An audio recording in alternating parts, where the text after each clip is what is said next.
Zimbabwean President Emerson Mnangagwa talking about good governance intentions at the just-ended forum on China-Africa cooperation in Beijing without any sense of irony. Sanapenda mashoko anobuda panapa aiwa tiona kuti aiwa vakomana vari kucriticize that visit vachiti vakomana ndokwa kune opportunity nyika yeZimbabwe ibudirire kana tikwanise kuwana ma-opportunity investment but kuona kuti zvinhu zvese izvi kwakaenda vanhu vakanga vasina that mind. Sanapenda mashoko anobuda togwa pana mudodi wa subscribe or like or turn on the bell icon.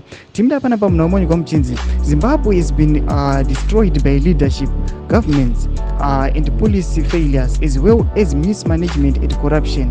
Good intentions do not always translate to tangible results unless the gap between theory and practical is bridged.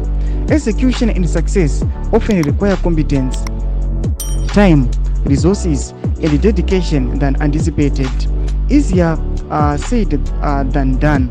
Talk is cheap, but action requires engagement, efforts, and commitment. Doma ashikanobuda talk panapa vanhu achita aiwa yes mutungamiri wenyika ano achiadresa achitaura now ye good government and intentions panapa achita aiwa hazvisi zvinhu zvinongotaurwa nemuromo chete mofunga kuti aiwa zvinobva zvazviexecuta paground vachiya panapa vachikomenda vachiti execution aiwa iri required kuti aiwa pakwanisa kuona kwawo kuti aiwa these guys vari kumhanya chino they are competent vari kunyasa kuratidza dedication yavo pane zvinhu zvavari kuita rather than kuti vanhu vanenge vachingotaura noda kwokuti aiwa kutaura kuri cheap but maactions aiwa ari required.